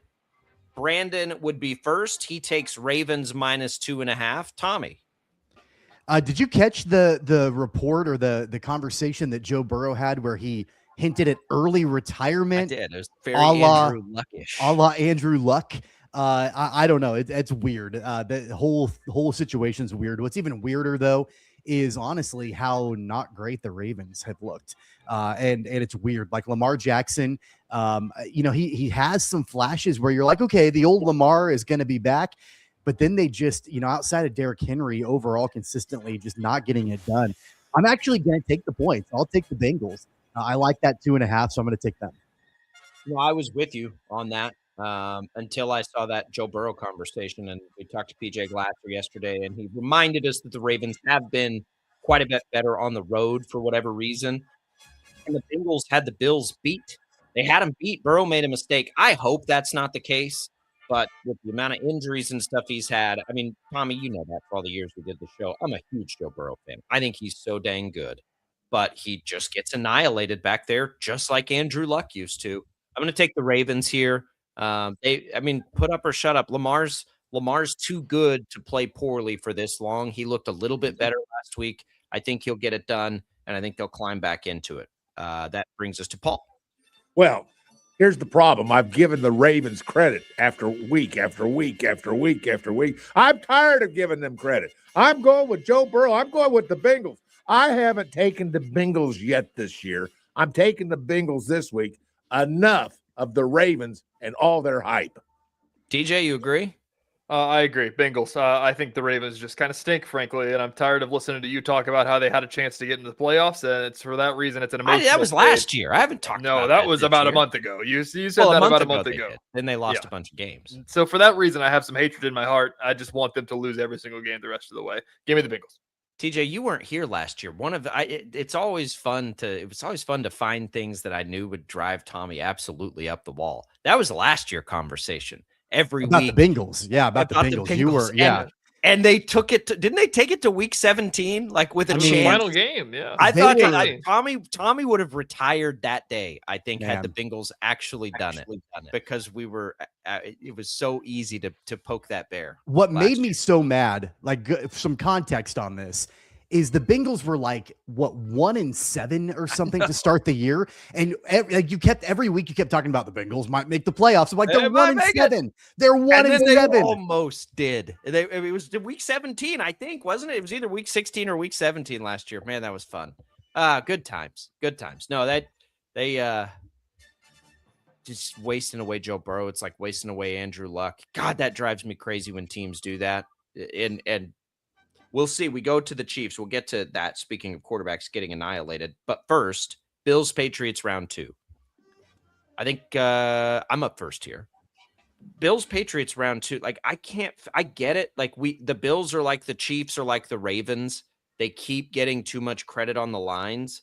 But guys, the Bills should have lost to the Bengals last week if Burrow doesn't make that huge mistake late. And that was a home game. The Patriots beat him before. The Patriots are coming off a bye with one of the best coaches in football. I got to take the home points here. I'm taking the Patriots and the points. Give it to me. Paul. You know something, you're onto something there. I think that this is a game that is so close. And when I have those games where I'm really kind of confused, which way do I go? I take a look at a couple of factors, and one of the big factors might be home field advantage. Home field advantage plus 1.5. That spells to me Patriots all the way. I think I'm taking the Patriots. Normally I would go with the Bills, but I'm taking the Patriots. DJ? This feels like a lot of Patriots disrespect for some reason. I don't understand this line. Like, this feels like they should be laying the points against the Bills. Yeah. It doesn't make a lot of sense. I'm taking the Patriots. If you're giving me plus points at home, I will take those every single time with New England. Vegas is stubborn. We're about to see the Chiefs favored by 5.5. I think it's the same thing. Ravens, Bills, like it's a trend. Like they just won't let these teams go. I don't know. Brandon's taking the Bills. Brandon's laying the points. Tommy? Do we really, really, really think that the New England Patriots will beat the Buffalo Bills twice in one season? Because they already did it on the road in Buffalo a couple of months ago. They beat them by a field goal. I have a really hard time thinking that Josh Allen and Sean McDermott are going to get swept by the Patriots this season. I just have a hard time thinking that. And I understand everything about the Patriots. I'm not like anti-New England. I like Mike Vrabel. I think Drake May's the real deal. They've been really good this season. I just have a hard time thinking they're going to knock off the Bills twice in one season. I'm going to lay the points, and I'm going to take Buffalo. Max is having a heart attack right now, if you can't see it. All right, let's go to Paul. You start us off then with the Chiefs minus 5.5 after the hot garbage they've laid out there for a few weeks. Still 5.5-point favorites at home against the Chargers. Oh, geez, is this where they start their run? Maybe this is now they're going to start paying attention, and maybe they make their run to the playoffs. Max is shaking his head like I'm crazy. Oh, but the Chiefs, they can do it. Oh, good for the Chiefs. I'm taking the Chargers. Yeah, it's a tough ask, TJ, to take the Chiefs for anything right now. It's a tough ask to take the Chiefs and take the 5.5 points. I think I've faded the Chiefs for a month now, and it's paid dividends. They don't cover. They have never covered. But now it's like Vegas, talking about Vegas being stubborn. I don't know if Vegas watches the Chiefs games. Like the lines don't adjust. This is what the line should be. If the Chiefs were still playing like one of the best teams in football, they'd be 5.5-point favorites over the Chargers. For that reason, I am not picking the Chiefs. There's no way on earth I'm laying 5.5, maybe 2.5, but I'd probably still pick the Chargers. Give me Chargers plus 5.5. The Vegas likes to make money, and they know, like they've known with the Cowboys forever, that people just keep auto betting the Chiefs. That's right. That's right. I'll fall for the trap, though. I am going to take it. Here's why. We talked about Joe Burrow getting smashed. Justin Herbert. I mean, I know they won that Eagles game, but my goodness, what did he get sacked? 9 times in that game? It's a little bit. It makes me a little bit leery because you are worried. The Chiefs aren't officially eliminated. I don't think they'll have any give up in them, which means Chris Jones won't have any give up in him. And if he plays the way he did against Houston in the second half against that Chargers O-line, I think it's going to be really hard for the Chargers to get things going offensively. I'm going to very reluctantly take the Chiefs just because that line for the Chargers is in absolute shambles right now. I think they're down 5 top linemen or something insane like that. Not that the Chiefs' offensive line is in much better shape health-wise. We'll see who can play this week, I suppose. Tommy, what do you have? Yeah, I was going to say the Chiefs' offensive line is comparable to what the Chargers' offensive line looks like right now as far as injuries are concerned. If you had given me the Chiefs Island, I probably would have reluctantly taken it, but you didn't give me the Chiefs Island. So because of that, I'm going to take the safe pick. I'm going to join everybody else but you, Jacob, and take the Chargers and take the points. I just think that it's been so frustrating, and you never know. I mean, I guess Kansas City could find a way to get it done and win by a touchdown or more, and to really try to get after Justin Herbert and figure things out. But that's a lot of ifs, and I just don't. It's a lot of points and a lot of ifs. I just don't trust it. I'm going to take the Chargers and take those. I think the Chiefs can win. I don't like the 5.5. That's the problem, is they could easily win within that number. They play every game within that number. Jacob, you got an island with the Chiefs. I don't believe in the history of this show the Chiefs have ever been on an island for anybody picking.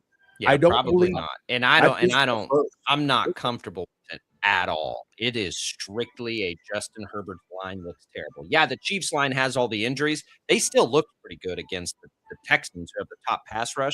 And the Chargers line look terrible in that game. Justin Herbert out there with a broken hand. I don't know how people still talk trash on Herbert. What he did against the Eagles was just crazy. All right, let's go to the next one. Lions, Rams, afternoon window. Boy, this is a fun. Brandon takes the Chargers, by the way. Lions, Rams. Brandon starts us off here. Lions, he's taking the Lions plus the 6 points. I'm pretty surprised we have gotten to the point where the Lions are a 6-point dog against anybody. I believe I'm up first on this one. I love the Rams. The Rams are beating people badly. Man, there's a difference when you're playing the Cardinals and the Lions. I'm going to just take points here. I'm going to take the Lions and 6. This is a great game. And if the Lions lose this game, they're probably missing the playoffs. I mean, they're having the same kinds of conversations in Detroit that we're having here about the Chiefs. They're desperate. They can keep it within 6. They might even be able to win. Give me the Lions plus the 6. That takes us to Paul. That takes it to me. And I'll tell you what, if Dan Campbell was suiting up, I would take the Lions this week. But the last I checked, Dan Campbell's going to coach on the sidelines. He's not suiting up and he's not playing. So I'm going to take the Rams. TJ, they're beating everybody bad when they beat them. Are they going to do that to Detroit?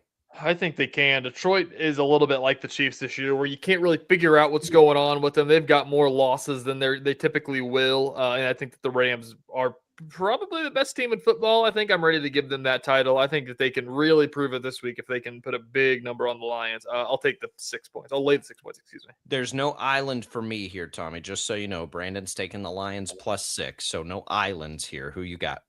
By the way, did you guys know that Dan Campbell was in a show called Hard Knocks on HBO? I don't know if you knew that or not. I wanted to point that out. Wow. Can I get reruns on that thing? Sure. Yeah. You watch that whenever you want, Paul. It's a really good show. I'm gonna take the Rams. I like the Lions. I have all season long. They've had issues injury wise. Obviously, Sam Laporte is out. And he's, obviously the big security blanket for Jared Goff. I'm going to take the Rams. I do think they are the best team in football. I think that they've got the best wide receiver core in football. I'm going to take the Rams. I'm going to lay the 6. I think at minimum they'll win by a touchdown, and then at that point they'll cover. Yeah, I think they're the best team in football too. Maybe it's stubbornness. My Super Bowl teams might not make the playoffs. The Lions and the Ravens. I don't remember who you put the Packers up against, Tommy. The Chiefs. The Chiefs. I think. Yeah. what a year in the NFL. All right, one more. Broncos, Packers. Broncos plus 2.5 at home against one of those teams you put in the Super Bowl, Tommy, the Packers. Can they go on the road to Denver and cover 3 points? Man, I don't know. I think that obviously I did pick the Packers to win the Super Bowl, and they've been good this year. And I think that they are still my pick to at least represent the NFC. I think they can upset the Rams when it comes down to it, potentially in an NFC championship game. But all the Broncos do is cover. All they do is win. They've won all these close games, and the Broncos are getting points at home. As much as I like the Packers, and I'm going to continue to pick them to go all the way, I'm going to take the Broncos, and I'm going to take those points. I'm not, and I will just die on the hill of I don't think the Broncos are as good as their record. The Packers, are the Packers better than their record? I think maybe. This is going to be a really interesting game. Both offenses could really struggle in this one. I'm going to take the Packers. I just think the Packers are better than the Broncos. For me, it's that simple. I think they're a better team. I think 2.5 I'm comfortable with. I'll lay it. I'll take Green Bay. Paul? I'm looking at 2 factors this week for this particular game. 5,280 feet elevation in Denver, and the temperatures, probably going to be in the 20s at game time. Cold weather and high elevation really give the Broncos the big advantage for this one. I'm taking the Broncos this week. It's going to be ugly, TJ. This is old school football. Which side are you on? I think we said yesterday, Jacob, the saying goes, fool me 1 time, shame on you. Fool me 2 times, shame on me. Fool me 11 times, and I'll finally pick the Broncos. I'll do it this week. I think that the same thing for the Patriots. They're one of the best teams in the AFC, and they're getting points at home. You got to take them. I'm taking the points. Brandon is taking the Broncos. Boys, I got a Packers and a Chiefs Island. I did not see that coming. At that. Before we made picks today. That's an interesting – and I don't feel good about either one of them. I'll be honest. There's not a – God, what a year in the NFL. This is a nuts chaos year. Who knows what our Super Bowl will be by the time the dust settles. If it's something boring like Eagles Bills after all this season, I'm going to be so mad. It better be something wild and crazy. What a year. What a year for picks. Yeah, Panthers sneak in. Let's see Panthers Jags. I don't know. Panthers Jags. Jags. There Let's you go. I love it. The expansion teams of what year was that? 1997. Yeah. Let's go. That would be fantastic. Paul, Tommy, enjoy the weekend.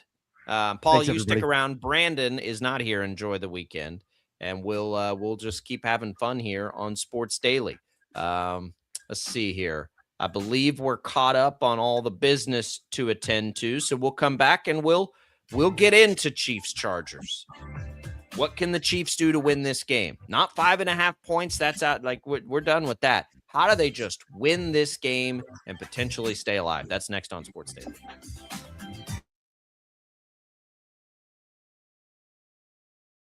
Lightning, hail, tornadoes, flooding.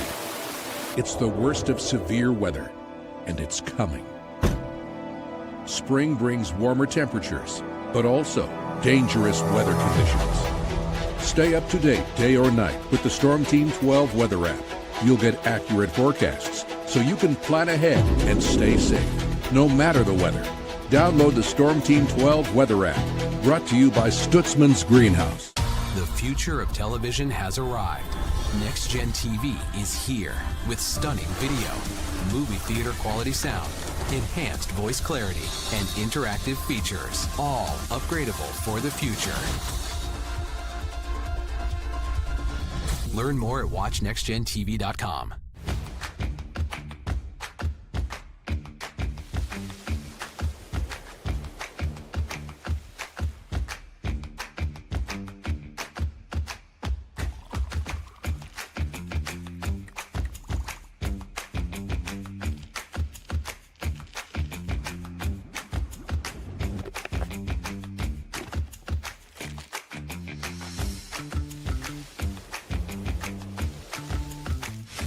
The canvas of our imagination. They tell a story. Clouds affect the events of your day.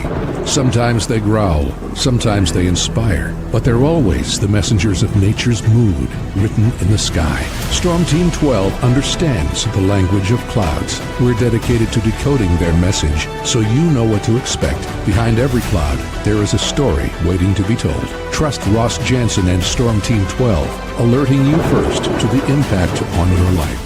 We are following a breaking update. Every day, all day, stream the stories that have you talking near and far. Whoever is behind the wheel of this bus is not stopping. From hundreds of local reporters and meteorologists spanning the country. Chaos here this morning at the UW campus. Search LNL for the all-new Local News Live streaming app.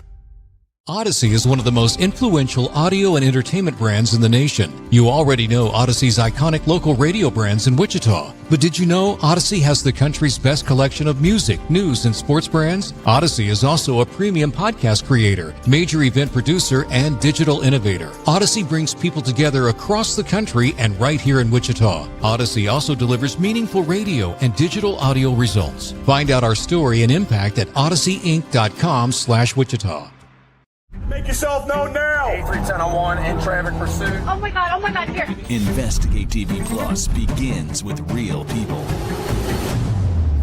We investigate stories that impact you and inspire change every day. Something is broken. Real problems. Why are they hiding it? And real solutions. My daughter was dying in front of me. What was your reaction when he said that? Investigate TV Plus, weekdays at 3:30 p.m. on KWCH. Sometimes people tell us, I don't get it, it's just tea. But let me tell you, we are so much more than just tea.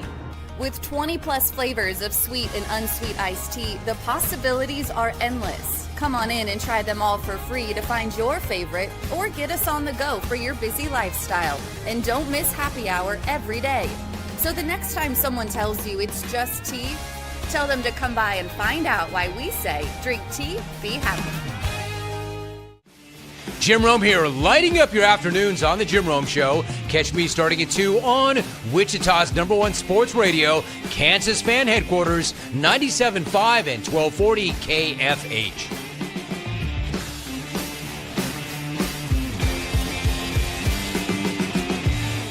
Mornings are busy. We're here to make your mornings better. We report the stories that affect you. 3 more hospital lies from contaminated apple juice just a day after the FDA issued a recall.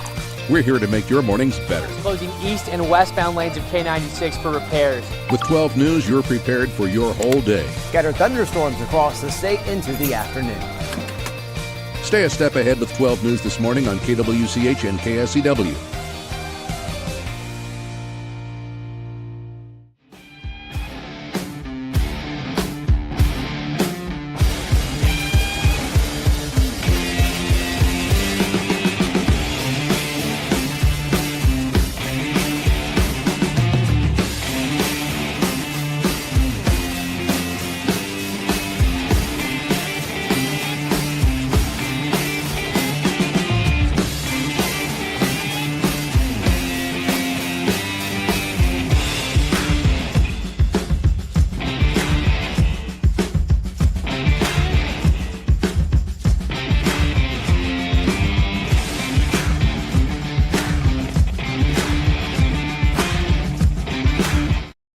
On KFH.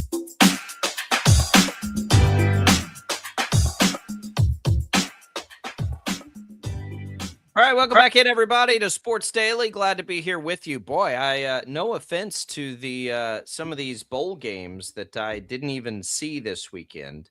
The Celebration Bowl, the LA Bowl,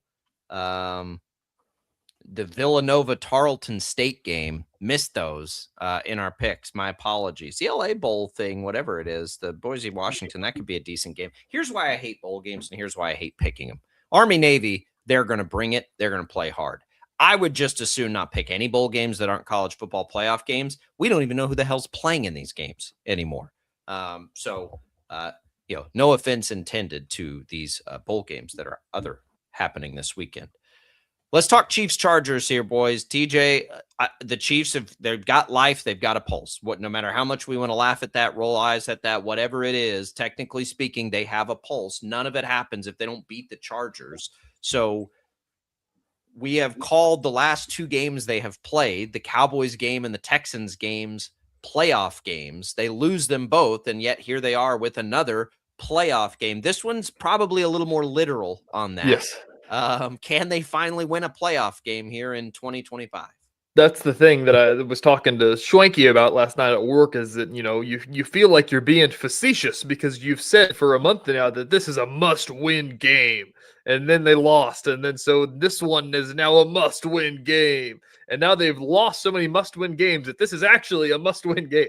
It's where they are at this point. I think that we think they're must-win games at the time, and then they don't end up being must-win games. It's like, because, but Daniel Jones blew his Achilles, so I guess it wasn't must-win. It's true. Now, I was trying to yesterday. I mean, I've spent probably over, an hour, 2 hours on this, trying to run the scenarios to where it's like, if the Chiefs win out and this happens and this happens. And then I'll try to work my way backwards and say, okay, but what if the Colts only won? What if the Colts only lost one game? What if the Colts lost 2 games? What if the Chargers didn't lose these games? What if this happened here? I still can't put it in words because there's still so many things that can happen. But I know that I'm pretty sure that no matter what, the Chiefs have to win on Sunday. And if they lose on Sunday, they're done. So, Paul, the challenge with it is there's still too many games to play to officially eliminate anybody and too many teams alive. After this week, we would have 3 games remaining.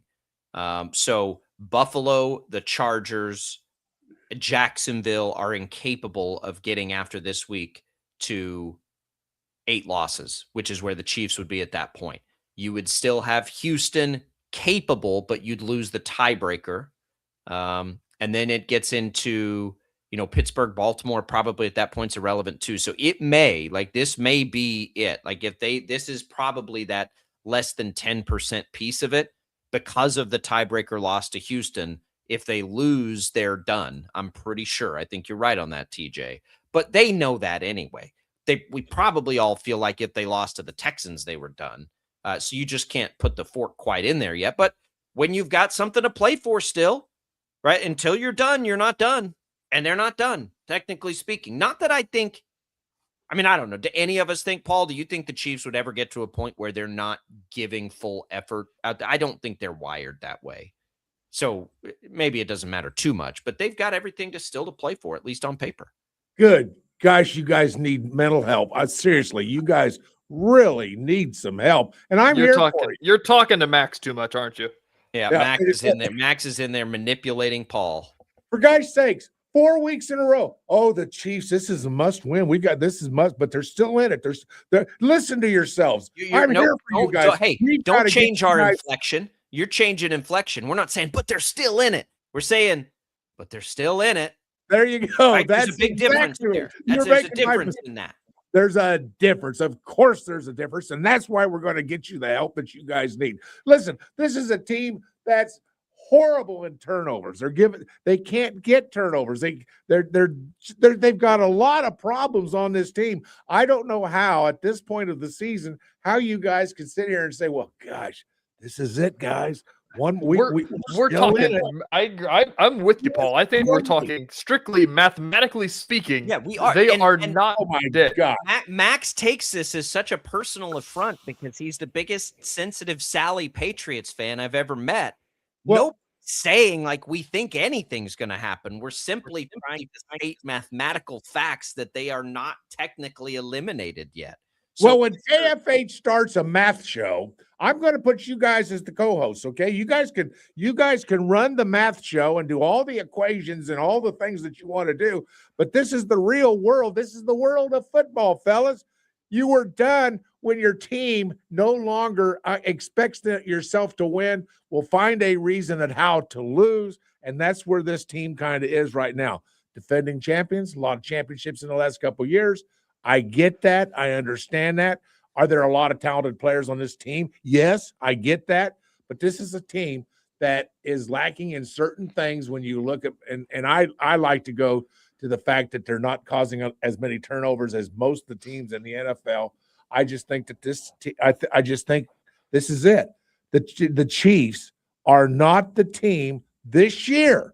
I'm not talking about next year, but the Chiefs are not the team. You guys, you two, think they are. I'm here for you. No, Give me a call after the show. you're listening to Max. Neither one of us think they're that team. Nobody's saying that at all. We're saying mathematically they're not eliminated yet. Oh, for God's sake! Because Hey, mathematically they're not Paul, eliminated. Mathematically, Paul, what we're trying to do, we're trying to make this an educational program for folks like yourself, Paul. Because Paul Savage probably sits at home and watches them on TV and says, "Well, surely they got to be out of the playoffs now. I might as well tune into Sports Daily on Wichita's home for KFH Radio and listen to say what they have to say about what it will take for them to get into the playoffs or not." Listen, again, there is a big difference in saying the Chiefs, will make the playoffs and the Chiefs technically can make the playoffs. Those are two entirely different conversations. Nobody on the planet outside of that locker room is saying that the Chiefs can make the playoffs. We're just saying that technically speaking, will make the playoffs. We're just saying that technically speaking, they can because they're not officially eliminated. And so Andy Reid, who, by the way, has been in this situation before in Philadelphia. I think one of his Eagles teams was about at this point in a season where they had this small a chance and it happened, right? And so you've been like Paul, if you're Andy, like you're still trying to convince your guys, like we can only control one thing, right? It's an outside chance. We only get to control one piece of this now. And it's that we can go beat the Chargers. Like that's it. That's all we can do. Everything else is out of our control. And so they come into this game and it's like, how do you do that? How do you beat the Chargers? And, you put Justin Herbert on his back as many times as you can. That's how. You know what this reminds me of? Jacob, you kind of struck a chord for me. Yeah, I've been in these kind of situations. You know how you play the first half of a football game and you get your butt kicked. You're down 40 points and there's no way that you come back and win this game. So what do you say at halftime? Let's go out and win the second half. That's what we're doing right now. What we're saying is, come on, guys, let's go out and win the second half of this game right now. That's what we want. That second half of this season, because we're gonna win it for us. We're gonna win it for our pride. That something. You got Patrick Mahomes, and you can't win with Patrick Mahomes. Then you just gotta say, okay, that's it. I get it. But I get what your guys are trying to say. You're trying to manufacture a little bit of interest. We want, quite frankly, the people that listen to us to enjoy this. But there comes that point where you just go, man, have you watched them on TV the last few weeks?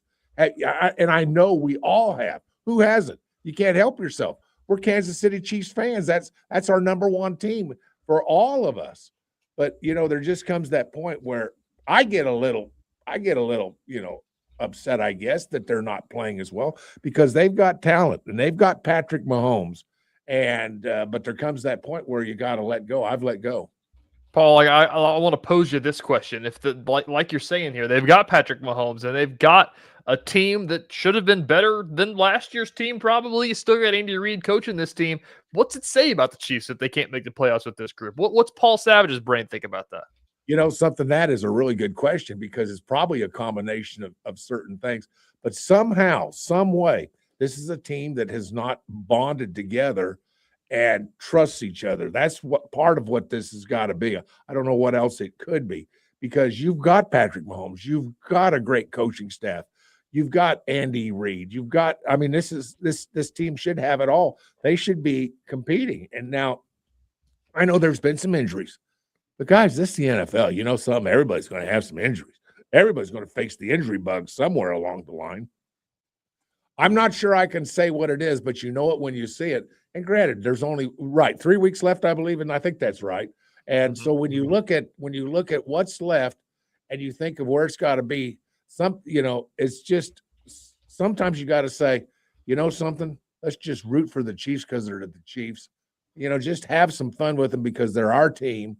Patrick Mahomes is our guy. And let's face it, we're glad Patrick Mahomes is on the Chiefs and not any other NFL team. And just take it and go have some fun with it. That's where we're at right now. Have some fun with the Chiefs.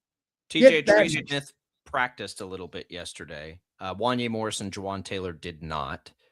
Trey Smith practiced in full on Wednesday. Thank you. I think he's practiced all week. He practiced in full on Wednesday, limited yesterday. It looks like he's going to play. Yeah, that will help.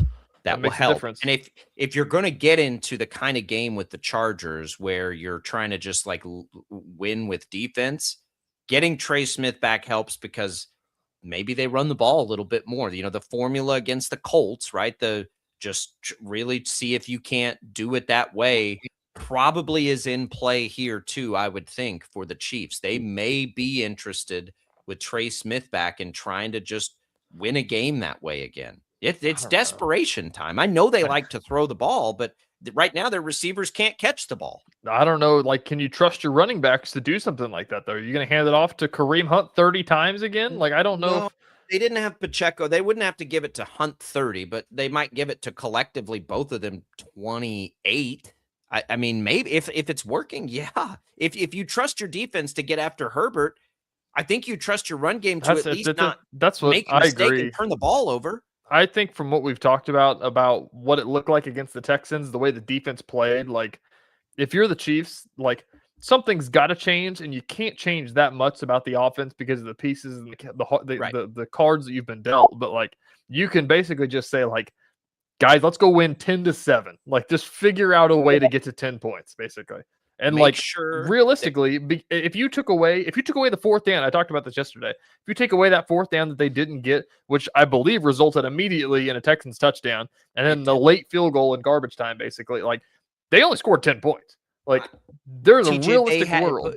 But Paul, they had 17 yards of offense in the second half. What did they have? 4 3-and-outs before they decided to make one of the worst calls I can ever remember seeing. Yeah, lean into your defense this week. Well, the receivers can't catch. They can't stop holding. They can't, like, all those things. Like, run the ball. I know it's very frustrating and infuriating and all that stuff. But you got to remember, this isn't the greatest Chiefs defense that we've ever seen either. You know, they're 24th in the league in sacks. They're 21st in interceptions. They're 17th in fumbles. This is a team that doesn't get the number. They look good against Houston. Paul, listen to me. Whenever the Chiefs documentary comes out, the biopic comes out in 15 years about how they overcame all the odds and won the Super Bowl this year, I'll invite you to go to the red carpet. All right. We need Max. Max needs a front row seat. Max would die. Max would die if the Chiefs make the playoffs. So for that reason, Chiefs fans, it's over, Johnny. It's over. We're coming back. A little more Sports Daily. Don't go away.